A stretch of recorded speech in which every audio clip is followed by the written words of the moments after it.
Hello students, I welcome you back for the learning session of biosensors. Today you are going to learn about membranes used in biosensors. So far you are already aware when we discussed about various components of biosensors, like biological recognition element is one major component we look into, then followed by transducer, microprocessor, if required amplifier, as well as finally readable output. It may be a display unit or a printout kind of thing, right? So far we have never discussed about this particular topic, that is membranes. Whenever we have seen about various components, we only focused on what actual role is being played when the whole sensing part is happened. But when it comes to membranes, these play indirectly a prominent role. So from the term itself you can understand it's kind of film kind of structure, right? So in what way this is going to help you? If you start thinking, then let me give you a simple example. So let's imagine there are around 20-30 cars are moving on a highway, right? And if you stand at one point and when they are all going simultaneously, is it possible for you to simply count? Or is it possible for you simply to distinguish or separate and tell them? Sometimes if the number is small, then you can tell, but if the number is too big, then it is very difficult, right? So let's imagine you are in such a situation. Instead of standing near a highway, you are standing near a toll gate. Then what happens? All the cars in whatever speed, in whatever way they are coming, when they come near toll gate, they have to form in a line. They have to go one after other, right? Which makes your whole job easier. So when your intention is to identify a particular car, or when your intention is to count how many cars are moving, so if they are moving in a single fashion, in a single line, in a slow manner one after other, it is always easy than when they are going very fast. So that kind of privilege or that kind of situation is always handled by membranes. So let's imagine you have to test blood glucose levels using a glucometer. So already your glucose oxidase enzyme is immobilized on the sensor, right? So if this whole blood drop is entering inside, along with glucose there may be other carbohydrate moieties.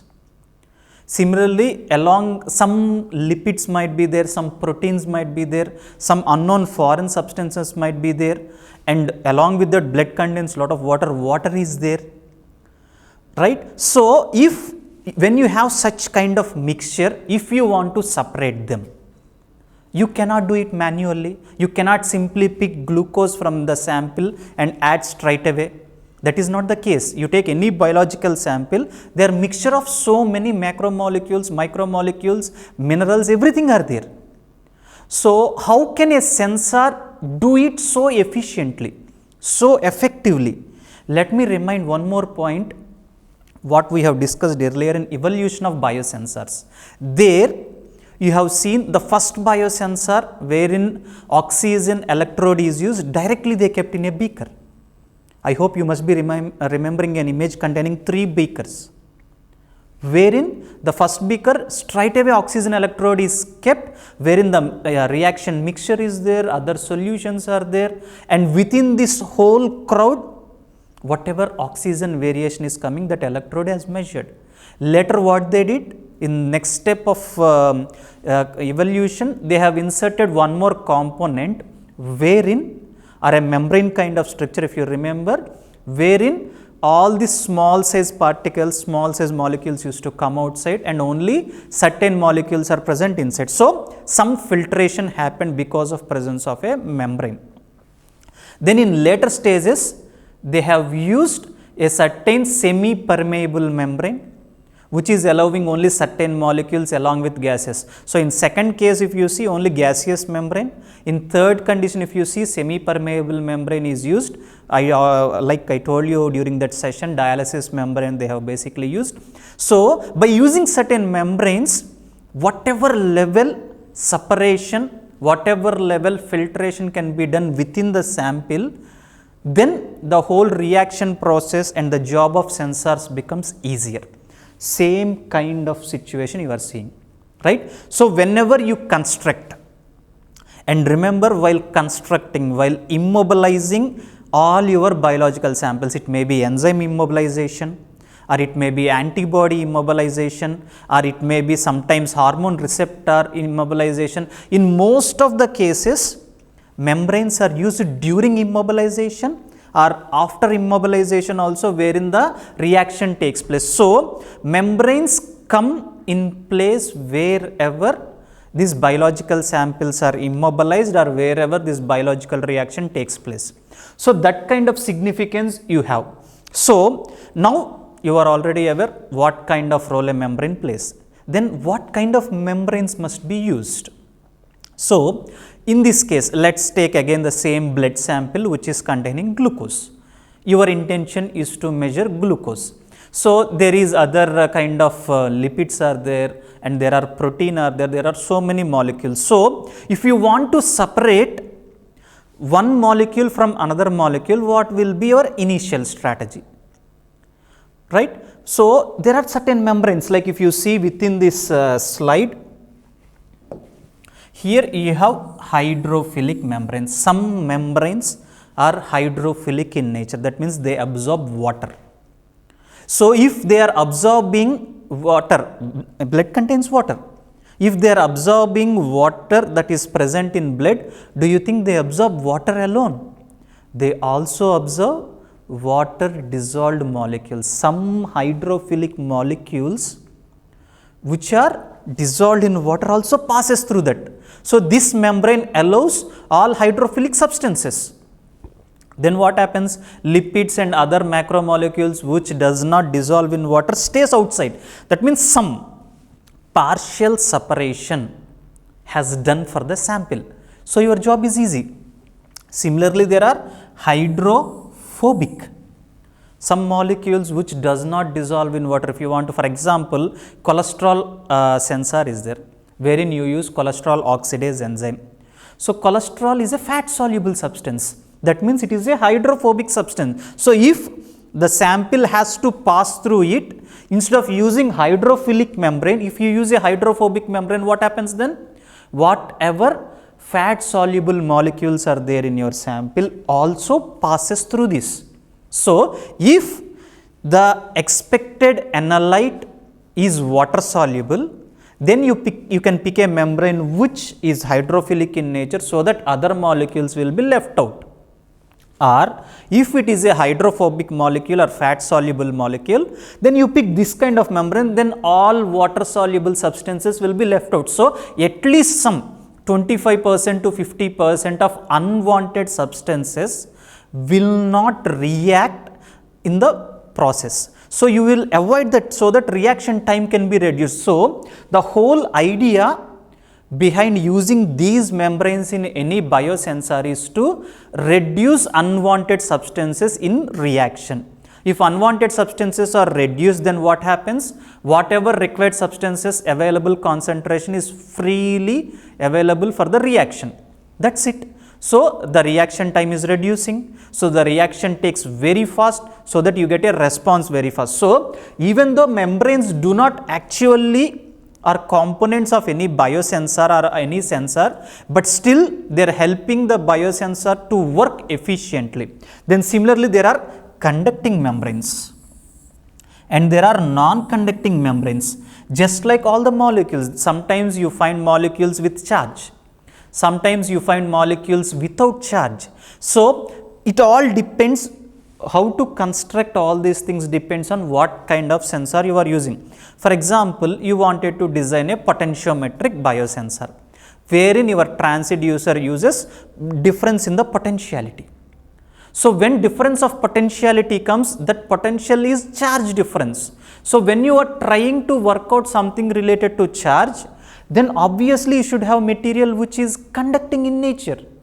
You cannot go for non-conducting things, because the charged substances will not have any provision to move in, right? So keeping in view of what kind of analyte we are using and what is our transducer, and similarly what reaction happens in the whole place, you need to decide which membrane to be used in the construction of biosensor, right? So, in view of these sources, now you are aware membranes are useful while constructing a biosensor. So, if you want membranes, then what are your sources?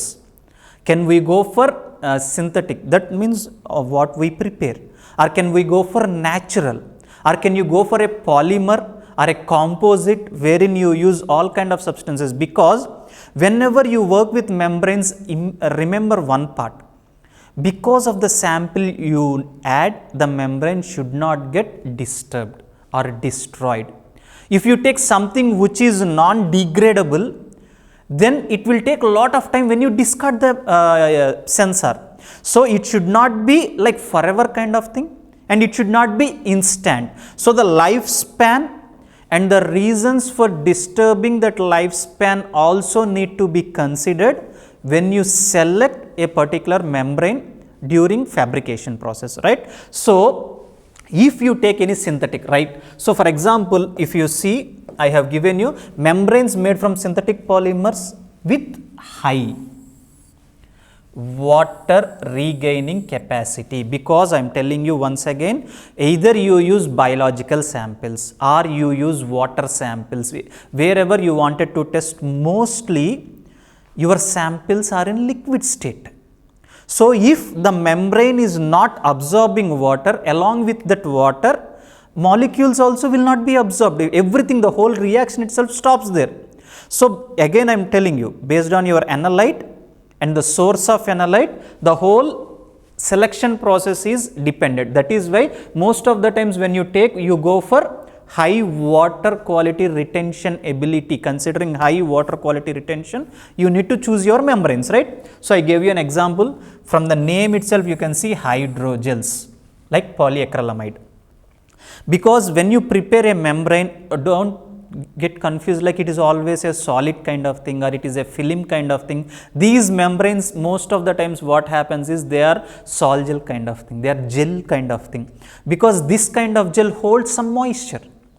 Because biological molecules cannot be, most of the times cannot be left in a dry condition, they need certain moisture, and if the moisture is too high, again it causes damages for your biological molecules. So, lot of calculations are involved when you start designing these biosensors, right? So, most of the times you go for hydrogels. If you want to go for hydrophobic membranes, as I told you, just like cholesterol sample, when you are trying to go for that kind of thing, then what happens? Impermeable, that are impermeable for water. Then what happens? Then what is our interest? If water we are not allowing, then permeable for ions and gases. That means there is a charge kind of substances. So, if the substances is not coming along with water, and if you are holding the whole water outside itself, which will not enter into the biosensor or it will not reach the transducer, then remember they should be either in the form of ions or they should be in the form of gases, like it may be measuring of carbon dioxide, or it may be measuring of oxygen, or it may be measuring of any kind of gas that comes because of the reaction process. So, either gases you can measure or ions you can measure, and in such conditions you go for hydrophobic membranes, and the best example is polytetrafluoroethylene. Polytetrafluoroethylene. Similarly, polyvinyl chlorides, most popularly we call them as PVC. So, polyvinyl chloride membranes are used in most of the cases because comparatively they are cost effective also, and these kind of things comes in ion selective electrodes. I am telling you, when you go for hydrophilic molecules, because water is being absorbed, hydrophilic membrane along with water, all these things comes, but when you stop these biological samples along with water, most of the times they do not have any option to enter. So, if water is not coming, along with that molecules are not coming, then what happens? They becomes gas permeable substances. So, if there is a gas permeable membrane, then most of the times you go for ion selective electrodes, because I am telling you, membrane is not always present outside the sensor itself. There are inner membranes, outer membranes, which we will be discussing in coming slides. So, in each case, so inner membrane properties may be different, outer membrane properties may be different, and sometimes both may be similar also. It all depends what is your transducer, what is your biological recognition element, on what basis all these things happens, right? So, considering all this, you need to design. So, either you can go for synthetic, for example, polyacrylamide gels, or you can go for polytetrafluoroethylene or PVC, polyvinyl chloride membranes. If not, then biological. So, when it comes to biological, mostly nowadays people are preferring biological membranes because you do not have a degradability issue. These sensors are not used your whole life. They will not be having like 100 years of span, or they will not be having 50 years of span. Hours basis or sample basis, sometimes are just use and throw. So, if the condition, just imagine it's a use and throw sensor, one time use and you discard them. So, if you use a synthetic material which takes a lot of time for degradation, then what happens? The whole process gets delayed. When the whole process is getting delayed, then all these things will be left in the earth. All these things will be left in the soil, and it will disturb that whole ecosystem. So, to avoid that, people are always trying to go for natural, and here comes another problem. If it is a natural substance, what happens when they get exposed to water? What happens when they get exposed to enzymes? Sometimes they will be instantly degraded. So, you need to select a membrane which should be biodegradable. Then similarly, this biodegradation also should not happen in an instant way. It should take some time. Either if your biosensor is having a package of like 50 samples. So, during this 50 samples, it should not get affected. So, after that, so when you check the whole biosensor, they will be giving you the lifetime. Well, sometimes they give it in hours basis, how many hours you can use, or sometimes they will be giving you sample basis. So, if a biological membrane is used, that is what they considered. How long this membrane do not get disturbed, right? So, if you use biological membranes, the most popular is either they use cellulose membranes or they use collagen membranes. So, these two are mostly used because they are polymers, and not just polymers, their ability to hold water as well as their ability to get degraded, biological degradation is also available. And the another important thing is they are having a specific structure which holds molecules. So, during immobilization, it is not just about being used as an outer membrane or inner membrane. These membranes most of the times people use for inside while immobilizing molecules also, especially collagen. It gives you a three-dimensional porosity structure when you prepare it as a scaffold or when you prepare it as a membrane. So, that three-dimensional porosity exclusively gives you the help of inserting the molecules inside it.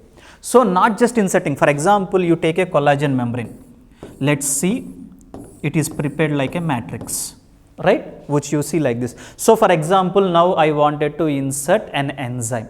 So, I can fix my enzyme here.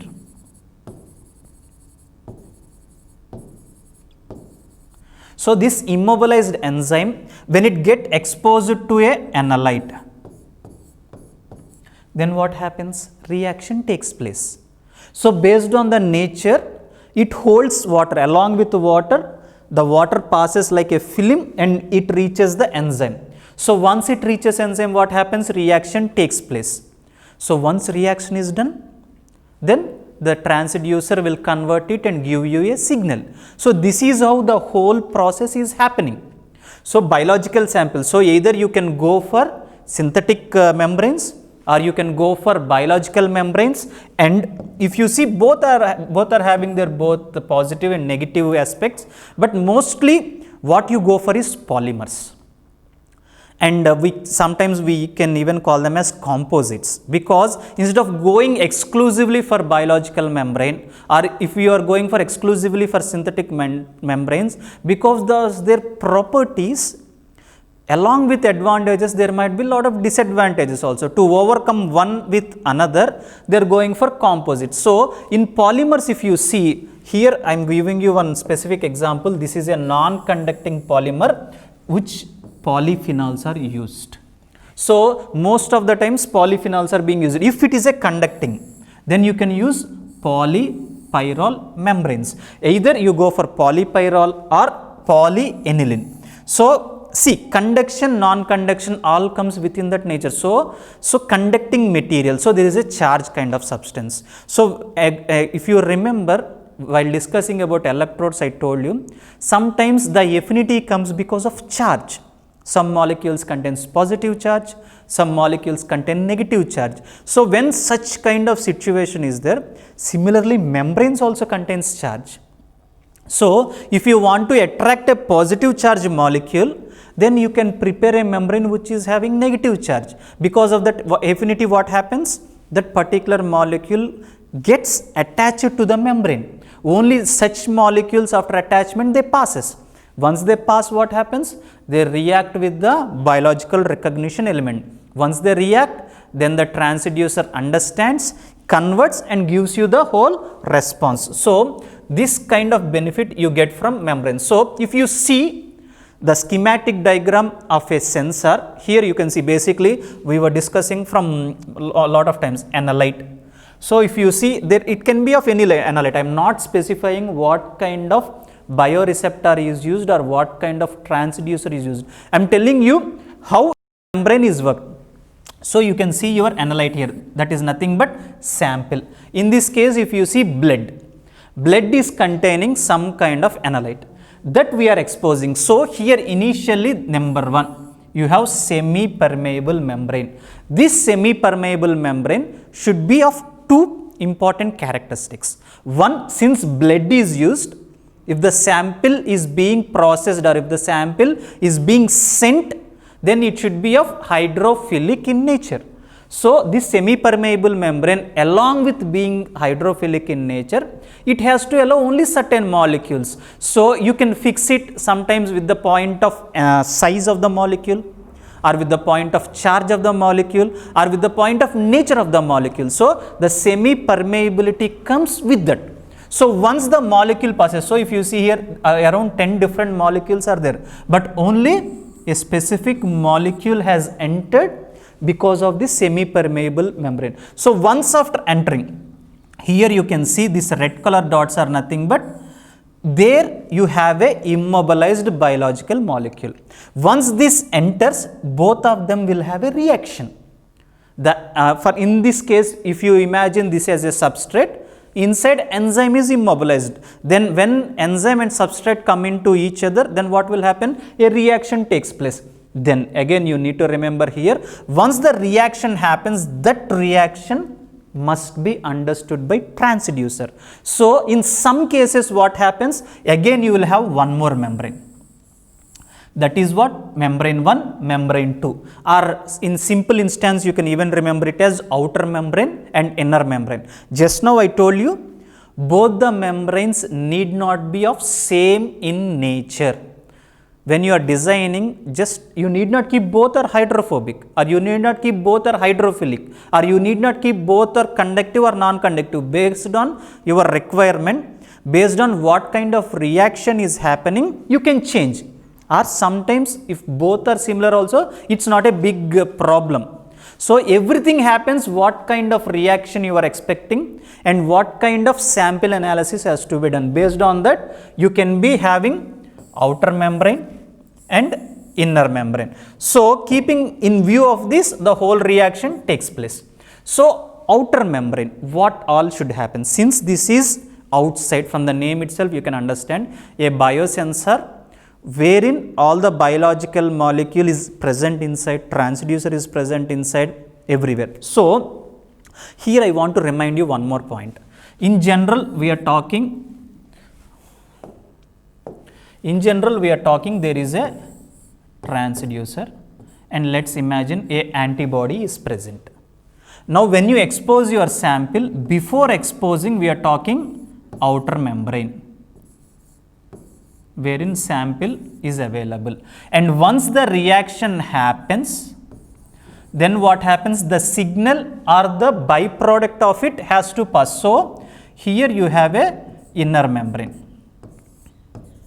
So, these two membranes, so inner membrane is actually like a protective shield for transducer, whichever signal is required only that reaches. Outer membrane is picking of the whole, within the whole sample, whatever exclusive molecule is required, that is being picked. So, based on these nature, I have given you the properties, you can just go through. Based on the sample nature, if it is a solid sample, you need to pick one kind of membrane. If it is a liquid sample, you need to pick another kind of membrane, right? Similarly, if you see all these properties, so compared to the difference or what kind of problems you face within inner and outer membrane, for outer membrane, there is a chance of fouling. That is, when you expose your sample, along with sample, there may be other substances which might form as a layer. If this layer keeps on increasing, then what happens? Then it creates a problem. For example, on pond, let's imagine, even though it's not a right example, let's take a pond. In a freshwater pond, if you see, there is a algal layer forming. Initially, it may be of some level. But if this algae is increasing fully, then what happens? The light cannot penetrate inside. If light is not penetrating inside, then what happens? All the substances inside, all the living organisms available inside the pond will not get sunlight.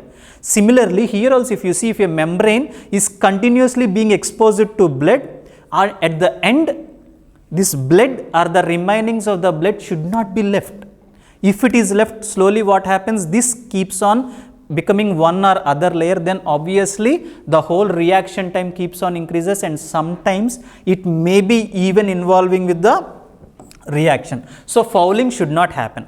Similarly, when it comes to inner membrane, here you do not have fouling kind of issue, because already reaction is done.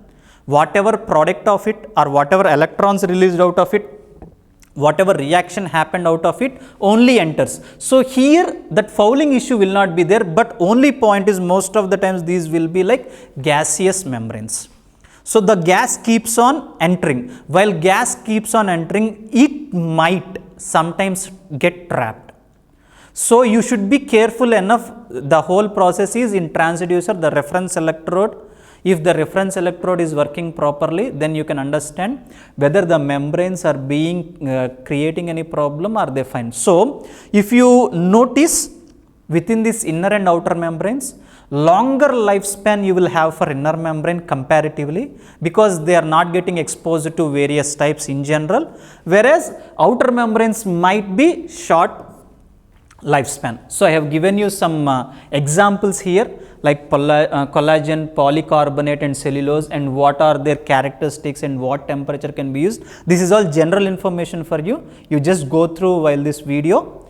Then similarly, other examples like cellulose acetate, Nephron and polyurethane, these are like most of the times these membranes are used, and for what purpose they are used, in what way they are prepared, all the casting mechanisms also have given you. Just go through this video. Then I am giving you one specific example, that is preparation of polyvinyl alcohol membranes. So, as I told you, polyvinyl alcohols are popularly used, and if you see here within the slide itself, I told you they are used either for glucose biosensors or lactate biosensors, because all these things, they are allow water, they have the water holding ability. So, when you start working on them, they will be in inactive state, because when you cast a membrane, they are just like fibrils. These fibrils, what need to be done? They should be made clear. If you are using a hydrophobic membrane, initially before starting reaction, you just add a small drop of ethanol. Or if it is a hydrophilic membrane, you just add a small drop of water. Similarly, for certain chemicals or for certain membranes, there is a mechanism. So, if it is polyvinyl membranes, then you can activate it with cyanogen bromide coupled with ethylene diamines. These chemicals will activate the membrane and allows the whole porosity thing. Then later, the membrane is treated with glutaraldehyde. So, by treating glutaraldehyde which acts as a cross-linker, then what happens? Glucose oxidase or lactate oxidase, we will not be using both of them together, are immobilized on the membrane. So, first using these activating agents, once you open the pores of the membrane, then using glutaraldehyde, a cross-linking molecule, you allow your enzyme. Then the enzyme gets fixed. So, once immobilization is happened, then what happens inside? They are coupled with electrode, oxygen electrode. So, when this is exposed to the sample, whatever oxygen is being consumed or released is being identified, and the membranes will help you the whole process become easy and time effective. So, if you see, to conclude, there are three important functions. First thing is they act as protective barrier. That is what from beginning we are discussing. Whatever unwanted things are there, whatever other than reacting substances are there, should not enter inside. If they enter, they will make the whole reaction slow. To avoid that, they act as a protection barrier. Then similarly, they act as a diffusional outer membrane. So, only required molecules has to be diffused. So, one way they are protecting from other molecules to enter, and one way they are protecting the enzyme or antibodies not to get exposed to the free air or free environment, wherein the efficacy of that molecule reduces, and other way the diffusional part, they are allowing the right molecule to enter and get absorbed, then biocompatibility and biostability. So, once they are protected, the molecule's stability keeps increasing. The molecule's sensitivity is protected. Since membranes, even though they are not actual part of sensors, they are allowing the actual parts to work in a better way.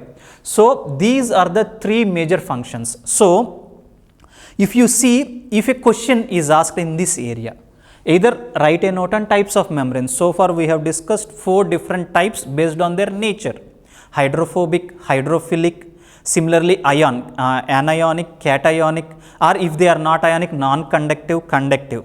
Similarly, if based on their presence, you can even classify them into outer membrane, inner membrane. So, these are the membranes. Then similarly, casting of polyvinyl alcohol, just now we have discussed. So, what are the steps involved in it? All these things you can go through. Then highlight the applications of inner and outer membranes, because when you have two types of membranes, they have different roles. How are they being useful while the functioning of a biosensor is happening? So, all these things you can understand, or you can, there is another question, that is nothing but design a glucose biosensor. So, if you want to design a glucose biosensor, what should be the properties of inner membrane? What should be the properties of outer membrane? All these things you can think, and then you can answer these questions. So, hope you understood this topic. So, I am once again reminding you, membranes play a important role in protecting the sensitivity of the molecule and will help the biosensor to work efficiently. Good luck.